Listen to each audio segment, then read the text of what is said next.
We continue now at the top of Daf Kufnun Aleph Amud Aleph Meseches Shabbos. This is Shabbos Daf 151a. The Gemara had just brought the opinion of Abba Shol in the Mishnah. Abba Shol had made a rule that any time or any situation where you're not allowed to tell someone to do something on Shabbos, that same thing, you're not allowed to be machshech on the tchum, you're not allowed to wait by the tchum. So the Gemara said, what part of the Mishnah is Abba Shol's rule going on? If he's going on the Seifa, on the Reisha of the Mishnah, the Reisha was phrased in the negative, things that you're not allowed to be machshech. So the Gemara continues its question, Hi kol shani zakai ba miraso. Why does the Mishnah say, when he says his rule, why does he say things which I am allowed to say, Rashoy ani b'chashichaso, I am allowed to be machshech on the tchum? Why say it in the positive if the phrase we're going on is ein machshichin? If the phrase is negative, kol she'eni zakai ba miraso, eni rashoy b'chashichaso miboile. It should have been phrased in the negative. It's the same idea, but it should have been phrased, anything that I am not allowed to say, I am not allowed to be machshech. Not anything that I am allowed to say, I am allowed to be machshech. So that's probably not what he's going on. So the Gemara says, Ela asefakoi. Rather, Abba Shol must be going on the end of the Mishnah where it says, Aval machshechu lishmor umevi peiros biyado. The Mishnah said that he's allowed to stay by the edge of the tchum in order to guard the fruits, and then at the end of Shabbos he could bring the fruits. So, and then to that Abba Shol says, anything that I'm allowed to say, I'm allowed to be machshech. So the Gemara asks, Hai kol shani zakoi b'chashichaso rashoy ani b'miraso miboile. If the phrase that's going on is things that he's allowed to be machshech, and then you're putting a rule on that phrase, the rule should be anything that I'm allowed to be machshech, I can say. Not anything that I can say, I can be machshech. Basically, he said it in the reverse order. Again, kol shani zakai b'chashichaso, that should have come first. Anything that I'm allowed to be machshech, rashoy ani b'miraso, that I can say. So why is he saying it out of order? Essentially, that is the question. Rashi says, Hai kol shani zakai lahachshech olav zakai ani b'miraso mimoile, the heter dechashecha tanan. The heter of chashecha, that's what's in the Mishnah explicitly. The heter da'amira lo tanan. There's no heter of saying things. V'hechi talitanya b'delotanya. So why would you put something that wasn't said and make that the ikr thing? It should be, you start with the thing that was said in the Mishnah and then proceed to expand upon that and say there's another thing that's also permitted. Just like you're allowed to be machshech, you're also allowed to do amir in such a case. So the Gemara answers, Li'olam asefa koi. Really, Abba Shol is going on the end of the Mishnah. V'Abba Shol aha koi, and Abba Shol is going on the following statement. Now, the statement we're about to bring is an Amora statement, so obviously Abba Shol is not going to be going on the statement of an Amora that lived later. But the point is, everyone in the Mishnah agrees with the following statement, and Abba Shol is picking up off that statement. T'yamar Rav Yehuda Amar Shmuel, because Rav Yehuda said the name of Shmuel, Mutter la'adam lomar l'chaveiro. A person can say to his friend, Shmor li peiros shebetchumach. You watch for me the peiros that are in your tchum. I have peiros in your tchum. Please watch those. V'ani eshmor lach peiros shebetchumi. And I'm going to watch the fruits for you in my tchum. A person can exchange and do shmira. Rashi here explains, Li'olam asefakay. We're going on the end. Kiduka Amr, as you said, we're going on the case which is phrased in the positive. The question was, where did we ever talk about amira that now we're saying, oh, if you're allowed to say it, you're allowed to be machshech. So we're going on the following statement. What Rav Yehuda said, so that was a case what you're allowed to say. In other words, Rav Yehuda said in the name of Shmuel, you can tell your friend, watch my fruits and I'll watch your fruits. That's a statement. A little bit strange, but Rashi is explaining what the Gemara means is everybody agreed to the statement of Shmuel. It's obvious. The Kamer le Abba Shol Tanakama, and so Abba Shol is saying to the Tanakama based on that statement, even though the statement's not in the Mishnah, but it was so obvious that it became part of the conversation. So Abba Shol says to the Tanakama, Milo modis baha, don't you admit in the following case, Shata matir lahachshich, that you'd be allowed to be machshich in this case, watch my peiros, I'll watch your peiros, to mutter lomar kedishmol, just like you're allowed to say the statements like Shmuel says, al mahoelu mutter lomar mutter lahachshich, just like you're allowed to say, you watch my fruit, I'll watch yours, and that could even be at the edge of the tchum, so too you can be machshich. So he's saying to him, Abba Shol is saying to the Tanakama, why are you only talking about being machshich? So make a rule. Just make a simple rule. If I can say the thing, then I can also be machshich. You'll understand all these different halachas. The case of the kala coming up in the next Mishnah and the mace, that also is talking about things that you're saying. And all of therefore, since you could say it, you're allowed to be machshich.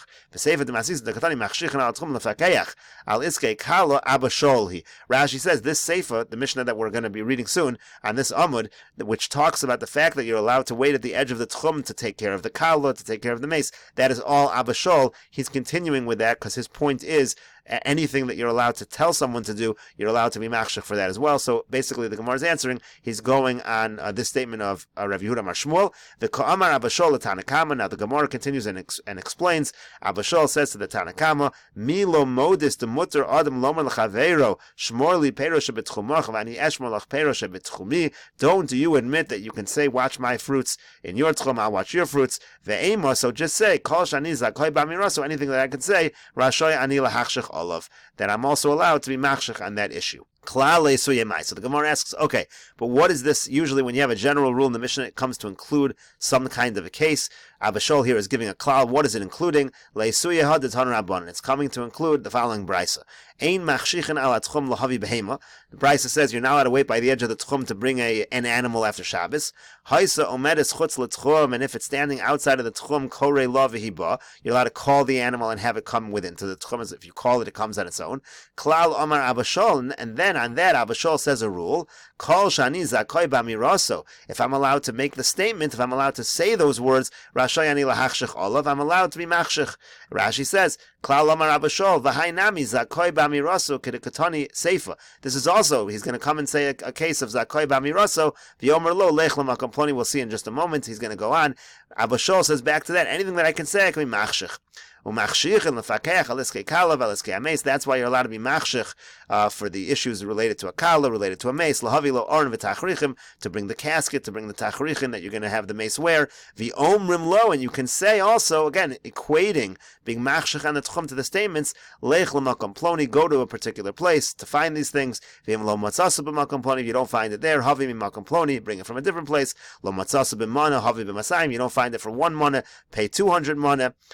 Pay 200 for it. Rabbi Yehuda says, again, if you don't find it for 100, pay 200. Rabbi Yehuda says, the one thing you shouldn't do is you don't mention the exact amount of the price. Rashi says, don't mention mono masayim. You can mention you don't find it for this, for a cheaper price, pay more. But according to Rabbi Yehuda, you shouldn't mention the amount of the price. And so the point of the Gemara here is that Abashol is including, when he says klal, when he says this general rule, he's including this exact case here that he has in this brisa, this case where you're allowed to be machshech for the orna and tachrichim and the iske kala, and you're also allowed to make statements in that regard as well. The Gemara continues with the Mishnah. The Mishnah says, machshichin ala tchum lefakeach iske kala. Again, the same halacha we just mentioned. A person can wait by the tchum in order to take care of issues related to a wedding, v'al iske hameis, or if it's related to a burial, lahavilo orna v'tachrichim, to bring orna v'tachrichim.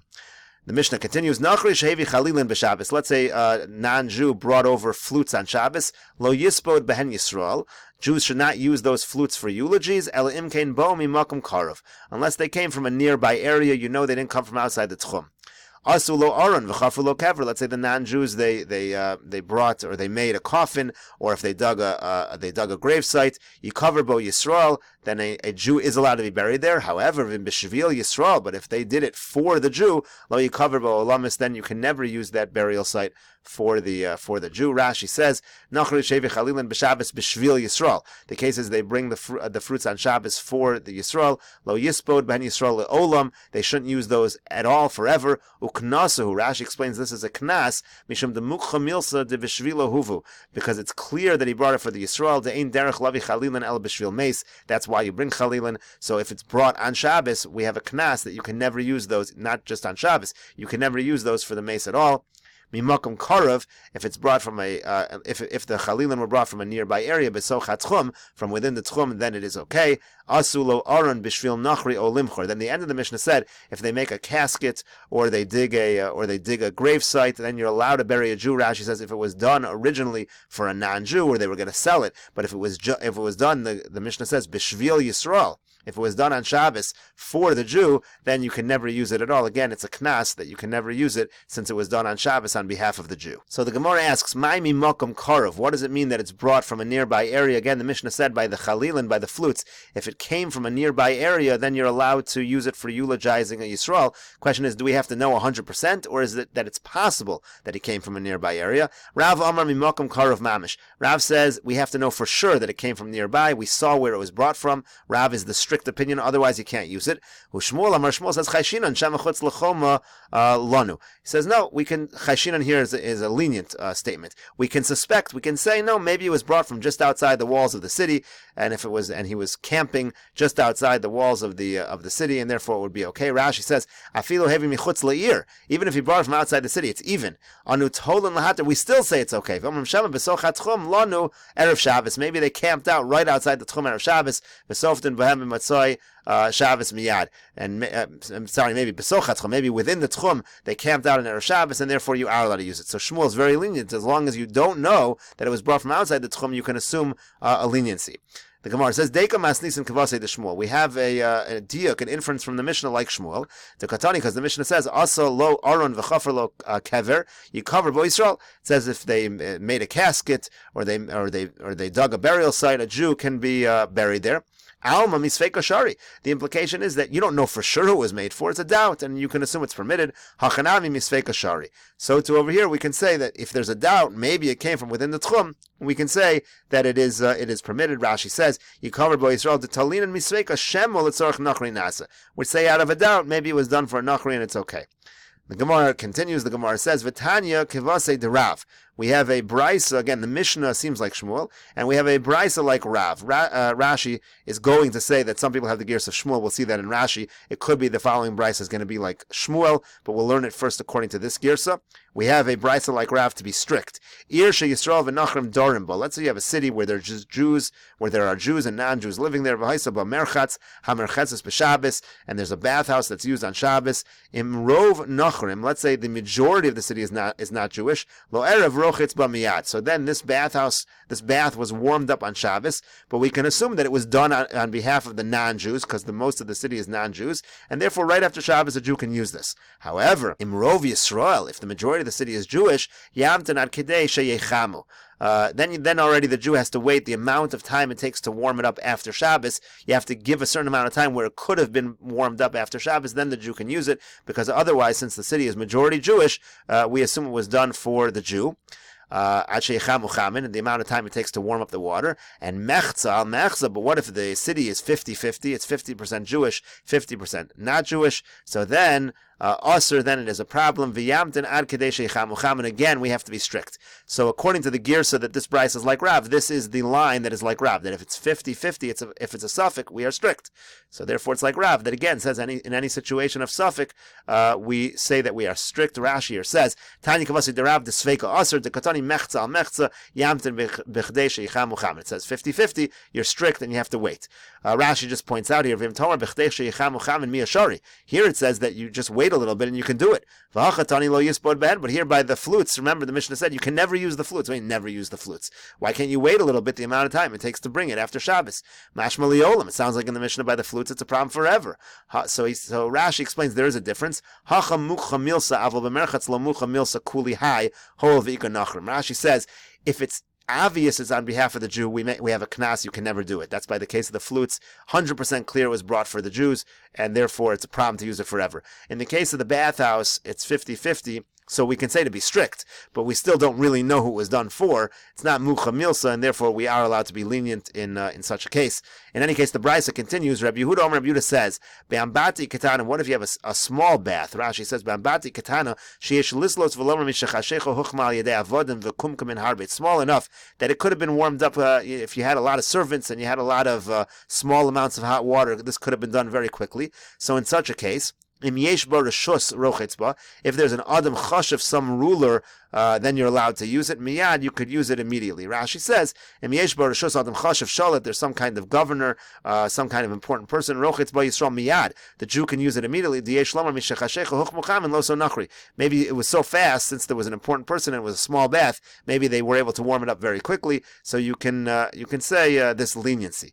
Rashi now says the other way of learning this Gemara. Lishna Achrinig Arsinan Tanya Kavasi to Shmuel. He says another way to learn this is that this brisa goes like Shmuel. V'lo Garsinan like Masisan Ar Misvei Kashari Umaisi Seati LeShmuel Mider Rabbi Yehuda.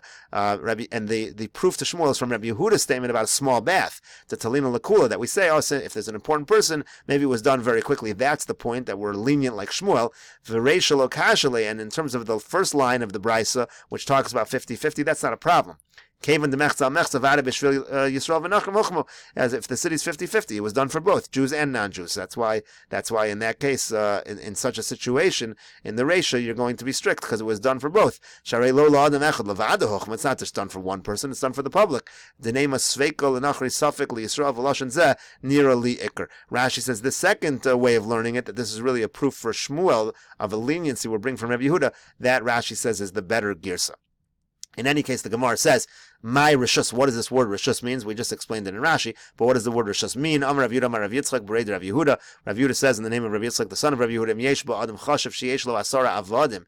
If there's an important person who's got 10 servants, Shemechamin lo yod kumkamin bebas achas, and he's got somebody that you can in one shot have 10 jugs of hot water warmed up, be'ambati katan, in a small bath, mutar lirchutz b'miyad, then you could use it immediately. Again, as we said, you can assume that it was just warmed up for this important person, and therefore it's not a problem to use it. We can be lenient. Then the Mishnah said, also lo aron v'charfa lo kever. Again, they made a casket, they dug a gravesite. So if it might have been done for the non-Jew, it's okay. If it was done for the Yisrael, however, then it's going to be a problem. So the Gemara says, Amai, why should this be the case? Hachanami yamtin b'chdei sheyasu. You should be able to wait the amount of time. B'chdei sheyasu, Rashi says, yamtin b'chdei sheyasu nihida lo mukcha milsa. Granted that it's not clear, miu yesh lamar shema b'shvil Yisrael nasa. In the case of the Mishnah, where we don't know who it was done for, maybe it was done for the Jew, and therefore we shouldn't say it's mutter immediately to use it. We should say that you should wait the amount of time, b'chdei sheyasu, the amount of time you could have done it after Shabbos. So Amar Ula says, Ba'omed Basrat. The case is, it's done in a public thoroughfare, an area where Jews, it's not the normal way to bury Yisrael at all, and therefore we know 100% it was not done for a Jew. That's why it's okay immediately. So the Gemara says, Teinach Kever, that's good by a burial site. Aron Ma'ikol Memer. What about in a case of a casket? How do you know there that 100% sure that it was done for the non-Jew? Amar Rabbi Avo B'mutal al Kivro. The case is that the Aron is right by the burial site of the non-Jew, by this public thoroughfare, and therefore it's very clear that it was made for this burial site, it was made for the non-Jew. That's why the Mishnah says it is mutter. The Gemara continues with the Mishnah, Osin called Tzarchei HaMeis. On Shabbos, you're allowed to do all things related to tending to the mace, to the dead body. Sachin, umadichin also, you can anoint with oil, you can rinse the body. Uvalvad shelo yazis bo aver, just don't move any of the avarim. Rashi says, lo yagbia lo yado, raglo riseinav, don't lift up the hand of the mace, or the foot of the mace, or the eyelids of the mace. Don't do that. Shomten es hakami tachtav. What you do is you can slip the pillow out from underneath the mace. Umatilan oso al hachol, and then he can rest on the sand. B'shvil, in order that the idea is that the body can remain cool. We'll continue this discussion in the next video on Daf Kuf Nun Aleph Amud Beis.